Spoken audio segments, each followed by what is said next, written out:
FG2. Okay, so I'm going to do a little video about LSDs. Okay, so in here I have a Wave Track LSD.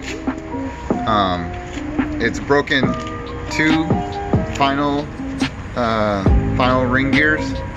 So I thought the first time was because of oil leak, so I thought maybe oil starvation caused it, but I know that it didn't leak this time.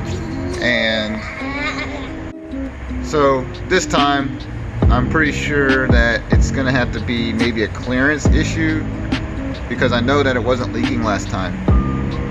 So right now I checked the distance right here. This is a 0.10, so it's in the service standard because it's not able to go underneath where the snap ring is, or that little shim. So I'm gonna try the other ones and see if it has any play. All right, so this time it wasn't the actual ring gear, it was the counter shaft, which makes sense because when it happened last time it was the ring gear. So it only makes sense that I should have changed both of them at the same time, even though the counter shaft still looked okay. Obviously it was weakened and it just broke anyway. So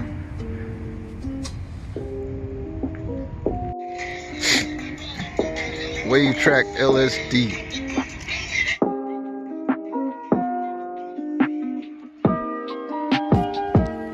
Alright, so we just took off the shim that sits right here. Had to use this tool right here. And then there's an oil guide that looks like this that sits right there. Oil guide was bended. Little metal shavings went in the bottom. Yep. And then caused it to dent it up. So it was putting pressure on the shaft and not letting us put the washers, and it was kind of too tight to spin. Probably was causing it to not line up good too. So this ended up being the issue. As you can tell, it's really bended. And that would cause it to put pressure on the shaft right here, and we would close it. So it would sit right here, and obviously you. Alright, so this video's kind of been everywhere, but today I'm going to tune the car.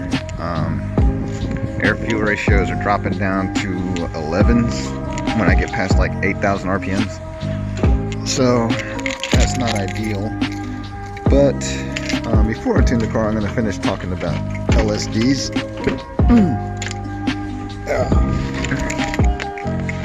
Make sure I put this back, put my laptop down there.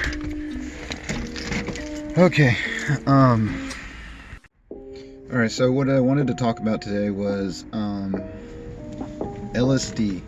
So a lot of people have a misconception of like getting like a Wave Track LSD and, or you know, how you say it, Coiffé or Quafe or whatever it's called, and expecting to get better like off the line for like drag racing or street racing or whatever you're doing, better acceleration, traction, or something like that. So what people don't realize is that LSDs were actually more beneficial towards like making your car handle. So the reason why cars come with open diff is because wheels need to be spinning at different speeds when you're going into a corner.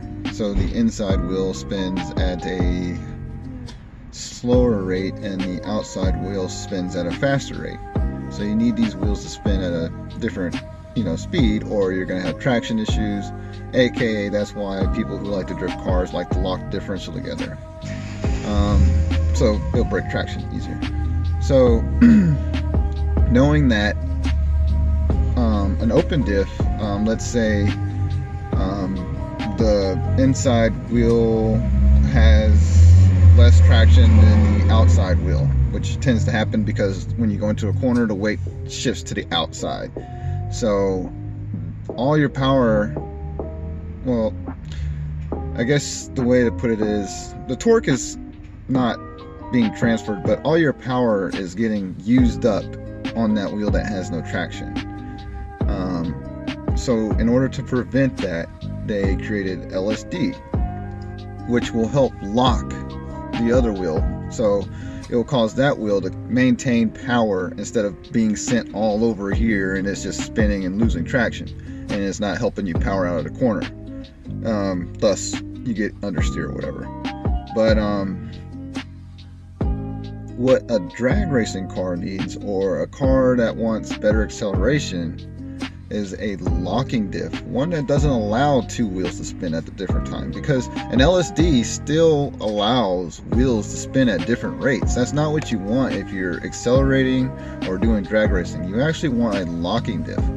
So if you go online, maybe if you type in like a drag racing LSD or something like that, I think M Factory has one, no Coife or whatever has one. It's like $1,000 though, but you know, you gotta pay to play. I think M Factory might have one for cheaper, like $600, about the same as their regular LSD, which allows two wheels to spin at different rates.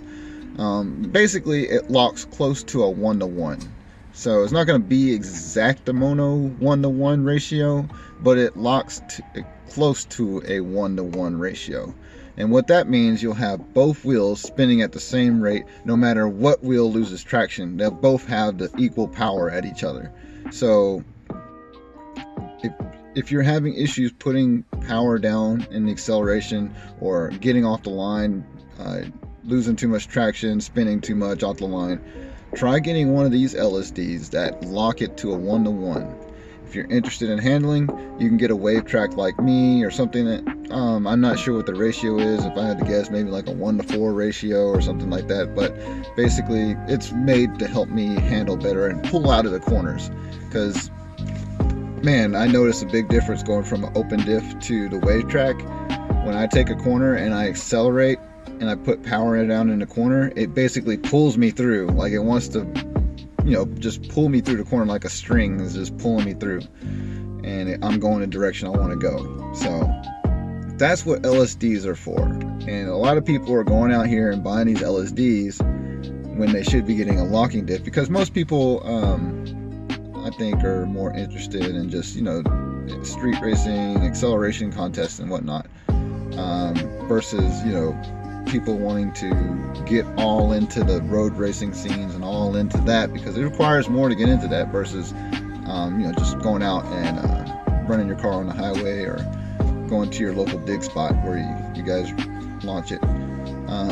But yeah, that's all I wanted to talk about in this video. And yeah, my car does now have a wave track LSD in it. I know I've been really inactive, but try to change that this year, get right back on track, helping you guys out, helping you guys build your car. And another thing I wanted to touch bases on, because I've been getting a lot of heat and all that stuff, I'm not trying to be the fastest in, you know, a straight line or whatever. I actually kind of want to keep my car only at a decent power, because I like to show up other cars that are faster than me on a course in the corners and whatnot. So I want to still keep my car, you know, not being the most powerful car, because that's just fun to me. I like being an underdog. But doing the custom bolt-ons, doing the inertial supercharging theory, I have been able to, you know, be pretty quick for having, you know, like I've been saying, I mean, the car seat's not usually there.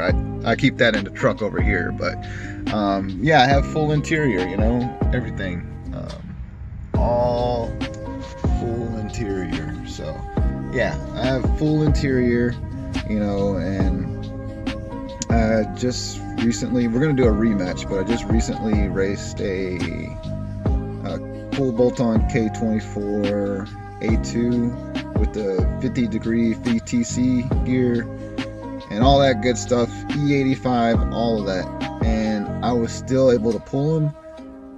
The only issue, I'll put the race in the video, but the only issue with this race was it was kind of wet that day, and I couldn't get traction in second gear to save my life.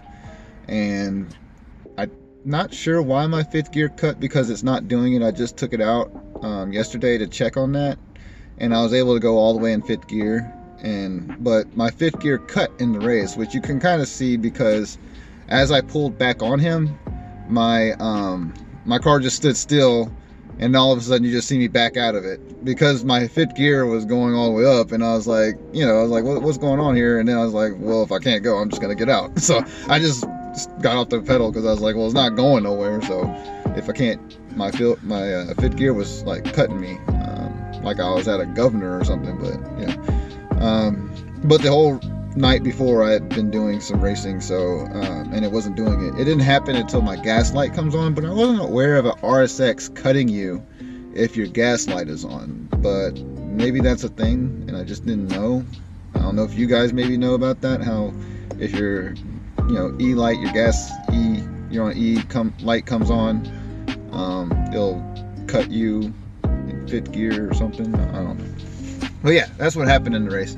So we're just gonna rerun it next week when he has time. Right now he doesn't have time to do it this weekend, so I'm not able to show a better race this weekend, but hopefully next weekend he'll have time, he'll be freed up, and we can go at it again. No rain, so I don't spin. And fifth gear, I'll have my fifth gear as well to match his fifth gear, and we'll go at it all the way. So all right, you guys, I'll check you out, and like I said, I'll stop being inactive and I'll be back making videos. Peace.